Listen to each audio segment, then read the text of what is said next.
Okay, guys. So I'm gonna try to do a Loki guide with all I know about him. So yeah, let's go right now. So first, I'm gonna talk to about a Loki bonus actually, and then I'm gonna talk probably about the gods you can pick, and I will probably do a build order with one land map and one water map, and then I'm gonna try to do two different games against a real player to just show you pretty much a two meta gameplay of Loki in 1 vs 1. So yeah. So first, what do we have? We have a Loki which has 10% airseer speed and can summon 3 mythic units. So how does it works? First, the airseer speed is quite helpful because your whole gameplay with Loki will probably be played around airseer. So if you combine the bonus of airseer speed and the all of Tains from 4 city here, you can get a really fast airseer, and that's gonna be a nightmare for your opponent to deal with. So it's quite good to have airseer speed first and then add all of things. But yeah, how does the summoning of 3 mythic units with Loki? It's simple. I'm gonna just do the basic to explain you. When you have airseer, the airseer does produce I think it's 1 favor every seconds. So yeah. So this kind of stuff doesn't count for the pool. So when you fight with your airseer with Loki, you have invisible pool, and this invisible pool will get filled with the airseer damaging units and building, but not the walls. So pretty much it's the only two way to fill that pool is by fighting with your airseer. And then, depending on which age you are, the pool will pre-select one of the mythic units. So, for example, if I'm in archaic, if I'm in classical age, the pool will be between the Eneria, the Troll, and also the Valkyrie. Whatever the god you pick in the classical age, it's gonna be one of these three. So first, before summoning the first mythic unit, the pool will pre-select one of them, and once you reach the favor each mythic unit's cost, it will summon the mythic units actually once you have the favor and the room. I mean the population free to summon that mythic units. If you full pop, you won't be able to spawn any mythic units, but you will be able, once you get the population, to instantly summon 1 mythic unit. So it's pretty. It can be some tricky stuff you can do with just knowing that. So yeah, if you like in arcade, in heroic age, you can actually summon now all the 3 first from classical age, but also the mountain giant, the battle boss, and the frost giant. And it's always gonna be random. You can't predict which mythic units you will get. That's always random. And a good thing with Loki bonus 2 is, as you can see, the second bonus is mythic units favor cost, and that works for the that actually works for the pool, which means instead of paying 28 favor usually for battle boss for Thor, it's gonna cost 25, like as you can see right now, and it's gonna cost also 25 for the pool of summoning 3 mythic units. So it's pretty good. It's also a good bonus also for Loki.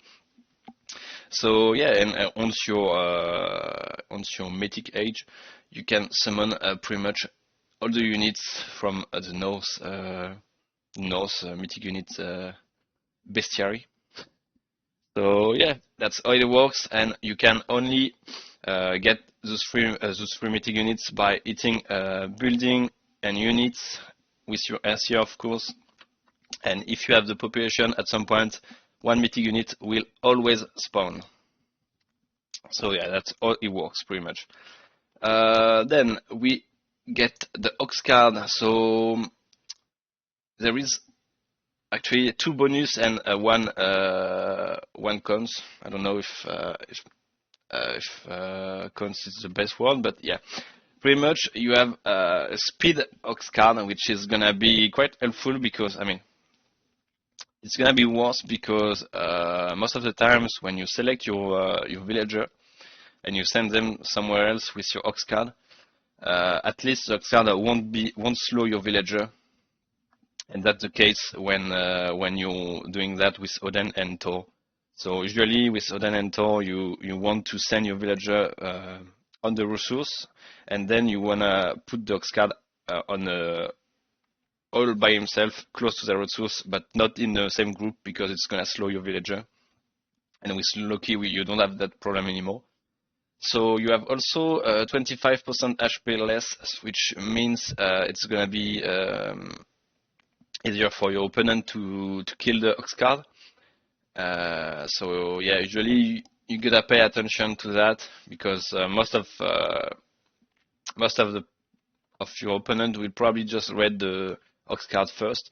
Even more if your resource is quite far from your town center or from another town center, which means you're gonna have to work quite a lot with your villager, and that's not something you really want. And also you have the price, which is reduced by 20%, by 50%, and that's gonna be actually really helpful for the water map, because water maps you prefer to keep your wood and your food actually. So it's gonna be helpful for. I mean, it's good also on land, but it's gonna be more helpful for the water here. And you also have a next bonus is Longhouse units training time. So it's 10%. It's not that big. It's not that big because it works only on Ursark, Triaxman, and Reading Cavalry. It doesn't work for your Aesir built in the barrack. Otherwise, it could be a bit strong because you can see we have 23 seconds build time for one Aesir, which is a bit too much, but yeah, whatever. But yeah, it's actually pretty good when you're rushing Emdal, or just when you just wanna push something and you have like a lot of barracks and you playing with a lot of Triaxman and Raiding Cavalry. That could be really helpful, but otherwise it's mostly better just for Emdal rushing pretty much, since most of your gameplay will just play around Aesir, so the bonus isn't working with Aesir. So yeah, next, we have the God Powers for Loki. I mean, we have Eyes on the Forest too. Yeah, why not? Because actually, I mean, I like to get it because it gives you a better line of sight for your Aesir usually. But Aesir have already a good line of sight, so it won't change much if you have it or not. But yeah, pretty much it's just an extra bonus, but not really needed in the game pretty much. And then we have the spy. So the spy will be really important most of the time in your 1v1 because you have many choice for the spy. So first you have the economy of your opponent. So usually you have either the hunt or either the gold. One thing is the hunt might be more helpful if you're gonna play aggressive because you're gonna know exactly where he will be. Also, there is also the fact that opponent might try to guess where is the spy and switch your villager. But yeah, it's this kind of stuff can happen, and sometimes your spy will be kinda useless, but still, if your opponent doesn't do that, it's gonna be really helpful for you. So yeah, you have the food, the gold, and also for against Egyptians, you have the pharaoh, which can be really strong because the pharaoh will usually be used to grab TC on the gold mine or on the Migdol. And most of your games against Egyptians will be try to contest the Migdol, or at least to deny or to make the Egyptians lose a lot of time. So spying the pharaoh can be actually really strong. And you also have the third option, which is usually on the army. So the army can be great, like in Loki War. Spying Aesir can be really strong because you will know exactly where his army will be, pretty much. You can do also that against Athena Rush, for example. So when his army moves, you know exactly that you can afford to raid his hunt or his resource the time he gets to your base or stuff like that. So knowing where his army is can let you go for some raids and not to go like blind raids and just realize that his army was just right next to your base and you just destroy your whole base. So it's pretty good. You also have like against maybe Uranus when it's really aggressive matchup. I mean, Loki against Uranus, you can spy the Mumio, so pretty much all his big army will have pretty much one big army usually, and just circle your base and just try to get some hunt or some gold. So it's always good to know where his army is. And yeah, I think it's pretty much it for the spy. You can also what you could do also, it's not really that useless. It's spy animals. So yeah, usually it's not really useful. It's probably never done, but yeah, you can spy the hunt. It's not really that great because hunt is just way too static. So yeah, maybe you can see some units moving through the hunt, but it's not gonna be that great. So yeah, then we have two choice. We have Forseti or Emdal.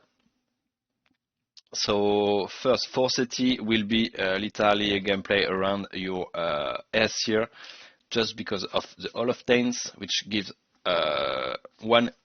The first one is one Aesir speed, and that's gonna start to be the nightmare for your opponent because this Aesir will be so fast, and it's gonna be really hard for your opponent to catch your Aesir if as long as you pay attention to them. So yeah, it's gonna be really strong, and you have also a slight bonus of hit points, which is 10% hit points, which lead them to maybe okay, maybe the 13 it's already done, or maybe it's you can add one extra 13 hit points here, which makes your Aesir slightly stronger, so it's always a good thing. And you also have the Mithril breastplate, which is gonna be helpful for your Ulfsark. If in the late game you can have really strong Ulfsark if you go like Forseti, you have Bragi 2, and you have a tier Berserker Gang, which just give plenty of bonus for your Ulfsark. So yeah, then with Forseti you have the Healing Spring, 4 hit points per second, which is pretty good. Usually the whole gameplay will be to just raid with your Aesir. As long as you have one low hit points Aesir, you just bring the Aesir back in your base, close to the Link Spring. You wait, he gets full hit points, and you use it again to raid. What about the Trolls? Trolls, it's most likely a defensive unit. It can be really helpful in some really aggressive matchup, like if like against against Poseidon rushing you, Athena rushing you too. You have also against Uranus, which can be really helpful because this unit costs only wood. So if you manage your economy to get at least a little wood, it can be really helpful to just get a full army of trolls with earth here or just whatever you want. But yeah, usually it can be helpful to just defend and secure like the gold mine or next hunt and stuff like that. So it can be strong units to defend.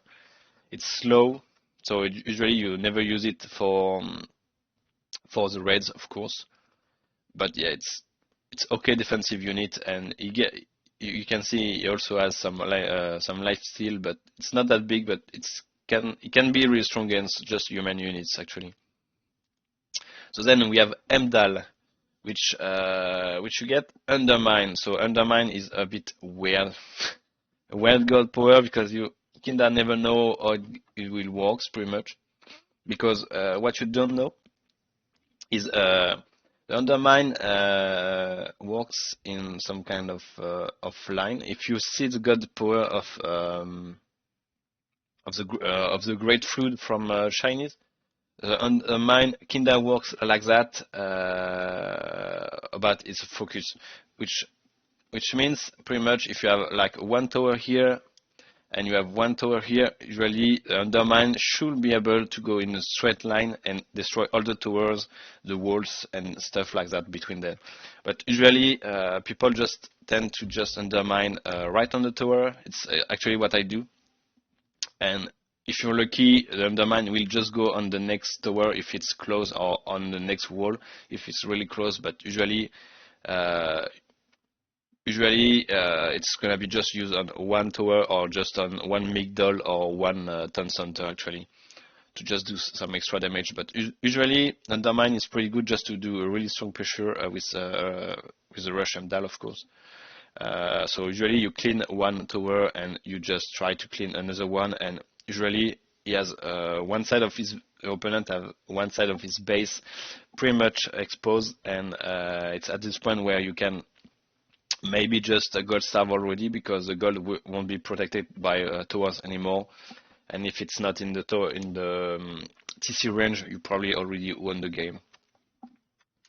So yeah, then we have Eneria. So Eneria is actually a really strong boosting unit, because the On Blast, as you can see, 50% damage bonus to newbie allies, which means every time he's gonna on in his own, it's gonna I don't know the word in English. But every time he's gonna use his horn, he's gonna boost your army. And actually, an area with these upgrades, which gives more hit points and more damage, are gonna be really, really strong. The only thing is they are pretty slow, and they have a low. They have kinda low pierce armor, which means if your opponent pay attention, if he has I don't know, like maybe Toxotes or stuff like that, he can snipe easily the Eneria, and the Eneria is super slow. So usually you don't really focus units with Eneria. You just make them forced to use the horn as soon as they can, because it's literally the whole point of the Eneria, and usually to tank and do some damage and destroy building. But usually it's mostly for the horn you want to get Eneria. So yeah, pretty much Eneria are really strong for Emdal, and I'm gonna show you later. You have the Safeguard upgrade too, which means the tower will cost less, and they have 100% more hit points, which means you can somehow get some more aggressive. The good thing is tower and walls get more hit points. So if you do some walls just to secure the map, you will have literally a long time to see it coming, because when you have 100% more hit points, the walls won't be easy to be destroyed. Otherwise, you don't see a lot of Norse playing around towers because they don't have any upgrades for towers. They just have the sentry towers, which becomes a watchtower like that. But you can't upgrade the tower then, I don't remember the name, like this one, the guard tower, and then later on for the ballista towers for Egyptians. So yeah, your tower is pretty weak, and standard towers not gonna do much. It can be great just to get few towers when you're pushing somewhere, but it's not gonna be a big deal. And then we have the Arctic Winds for your longboats, which gives 10% hit points and speed. So yeah, it can be useful. Like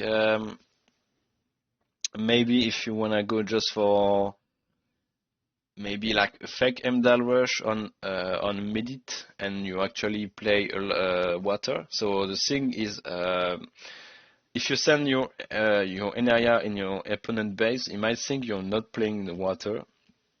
He might maybe overcommit on land just because he's expecting you to rush his base, and then you just produce boats, and at some point you will get the favor and the wood to get arty wings, and the extra hit points and speed can be really strong to just win water,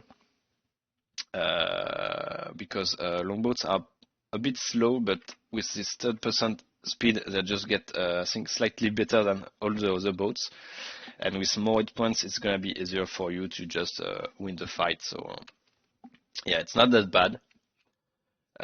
Then we have a Bragi for Eric, so it's gonna be most likely 99% of your game usually, because you have this god power, and it's probably one of the best for Loki actually. You also have Nidog, which can be really insane, but flaming weapons gives you 100% bonus attack for 1 minute, which is insane. That's probably gonna be your way to end games also, because usually Loki have a really strong snowball power with flaming weapons. So usually if you win the big fight with the flaming weapons and you just gold starve, I think your opponent will just realize the game is over, because your here will just be summoning more mythic units, and you will be able to have a really insane amount of army with all those free mythic units. So yeah, you have the battle board, which is a really strong unit to push actually. It's also really strong to just get like 4 or 5 of them or more to just red TC. It can be strong when you're just trying to just push somewhere with all your army, and you just send your battle boss reading TC. And it's even more stronger when you know your opponent has all his hero at some point, and you just go to the other side with the battle boss to destroy TC. So it can be really strong. But yeah, overall battle boss are really strong units. They do pretty good damage, and they do just tank pretty well too. There is just the bugs, which is not really that great. Special attack, I don't find it.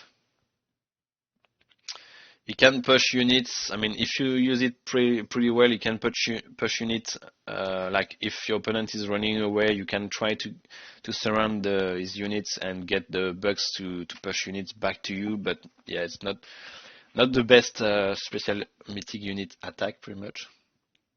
You have the Call of Valhalla for the Ulfsark hit points here, and you also have the Swine Array for Ulfsark bonus again. So this time it's again cavalry. So yeah, pretty much just 2 upgrades gonna be helpful for your Ulfsark, even though you might not use them right now. But in the late game, it can be useful when you get all the Sark upgrades, and you have the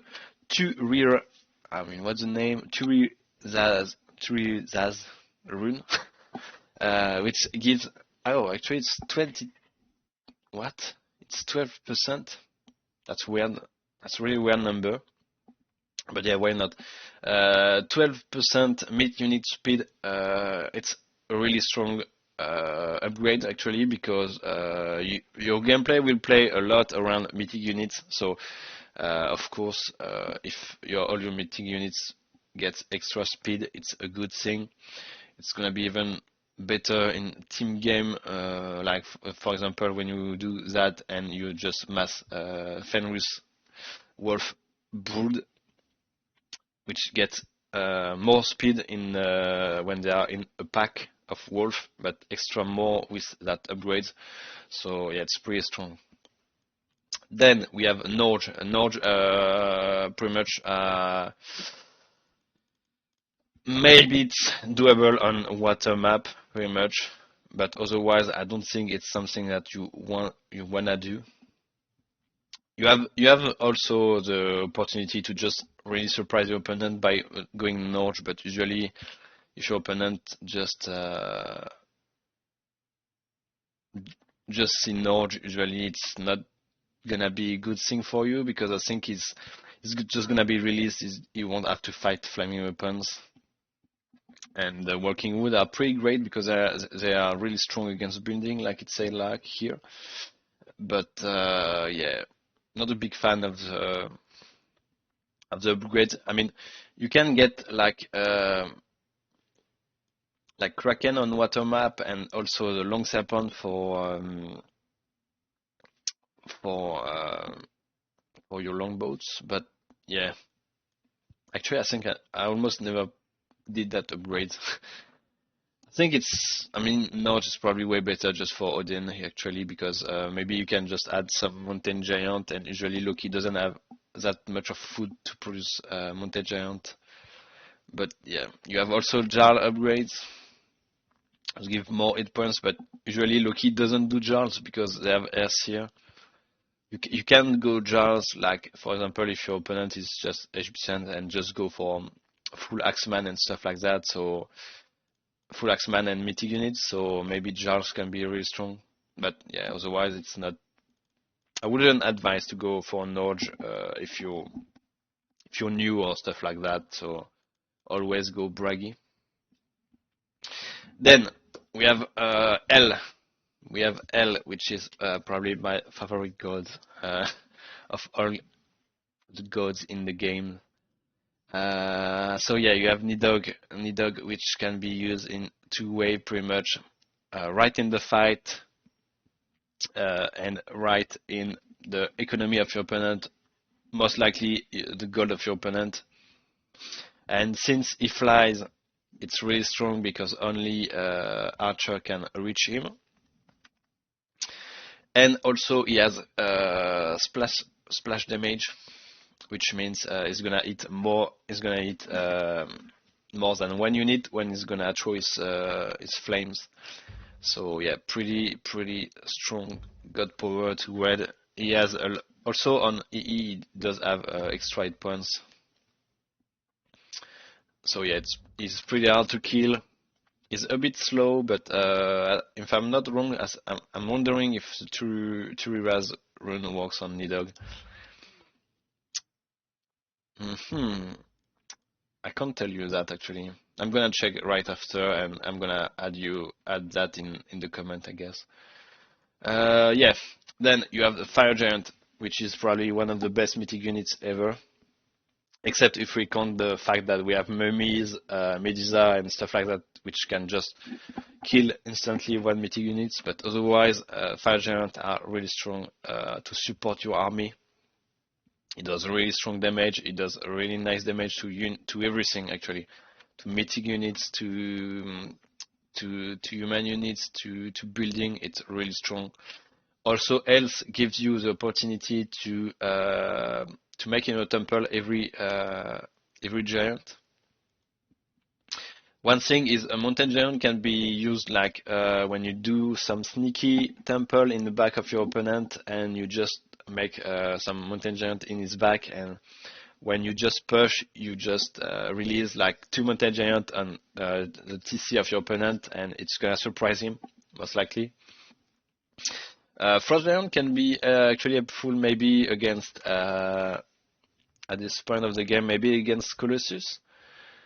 Frost Giant is literally a counter to Colossus if you don't know, because it's just gonna freeze the Colossus, and as long as your Frost Giant is alive, it's gonna just freeze the Colossus. As soon as the Colossus is free, the cooldown of the Bone Child, the Bone Chill, will be back, and it will just instantly freeze the Colossus again.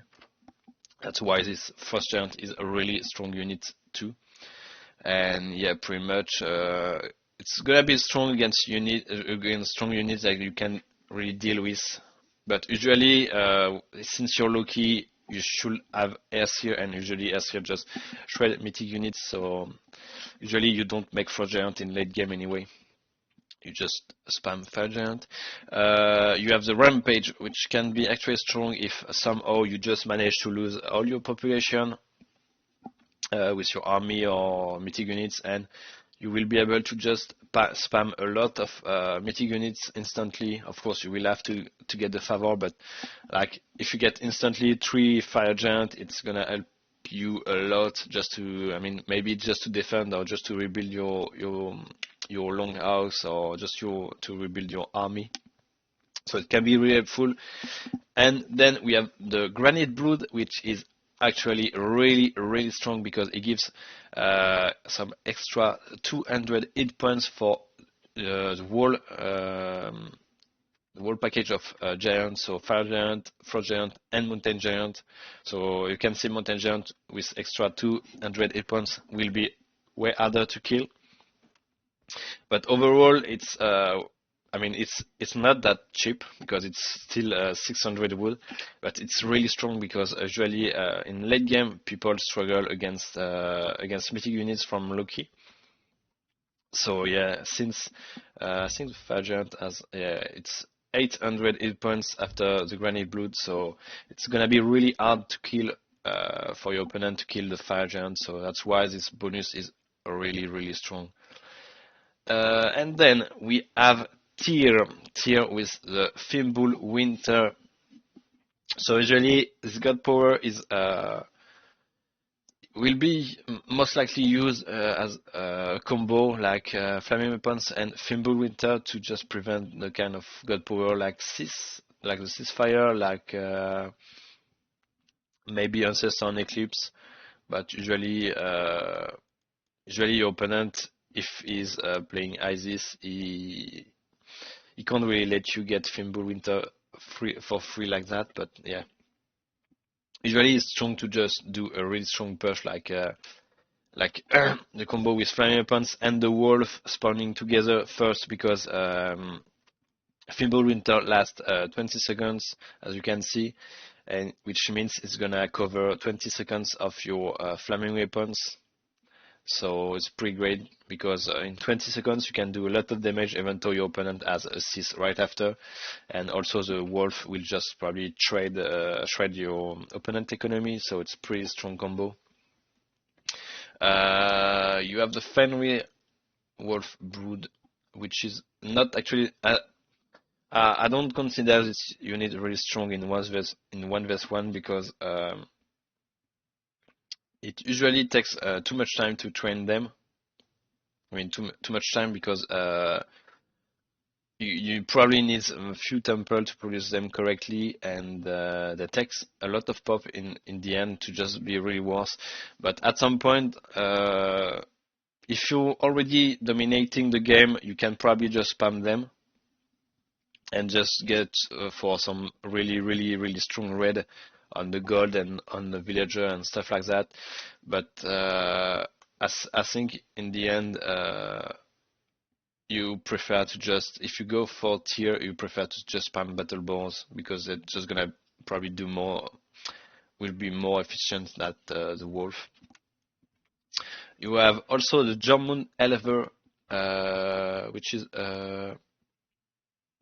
mythic unit for water. I can't really say much about that because I'm not actually I never make them because usually I'm already full on the land when I go Tyr, whatever it's in 1v1 or team game. A good thing is, as you can see, it's having just 5 seconds of build time. So and actually, I just read that, but I didn't know it was weak against siege ships. I thought it was good against all the ships, but yeah, I didn't know about siege ships. But yeah, pretty much 5 second build time. Maybe if you wanna just defend your fish, I think it can be really strong. I think it's like 5 seconds build time, like pretty much like Silas. Oh, never mind. It's 14. It's 15. What the fuck? I thought Silas was like almost instantly made. My bad. But yeah, then we have Berserker Gang, which is gonna just be again a really strong bonus for your Ufsark for the late game. More hit points and more hack damage, always a good stuff. And then we have the Bravery, which gives extra damage for your Uskal and damage for your Uskal against building. So yeah, pretty much it can be really strong to do in the late game like a combo with just Airseer, Usak, Uskal, and maybe Triaxman in the back. So then you have a really strong infantry, and you can push pretty easily. So yeah, pretty much that's it about Loki, gods, and bonus. So right now I'm just gonna go for some build order. I think the map are normal here. Let's go March. Yeah, we have that. Yeah. Okay, good. So I'm just gonna show you the basic build order with Loki. That's where it seems like the sound is a bit too loud. Oh yeah, just gonna lower the volume now. Yeah, so it's gonna be 4 on wood, 4 on gold, 4 on food. Then you just make 1 villager, 1 ox card, 1 villager to the gold. Usually on Marsh you want to go in the middle of the map for the pigs, but somehow I never do it.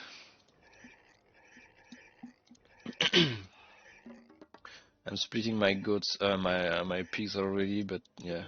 Usually you could have just make my house here, and then send my RC here and send my sack here, and then just use the pigs to just scoot here. But yeah. Then usually make 1 villager and 1 ox cart to the wood. You can just gather wood here, but I think it's always better to get the ox cart already. So yeah, usually you just wander around your opponent base, you spy the hunt.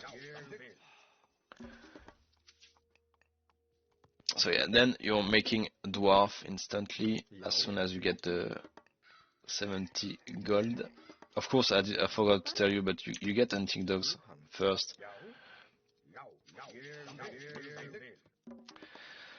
Yeah, then I'm gonna go on wood. I mean, it doesn't matter that much. You can go, this one can go on food and wood, but I'm just gonna get wood because I like to get my wood quite earlier, so I can get, for example, all of Taints a bit earlier.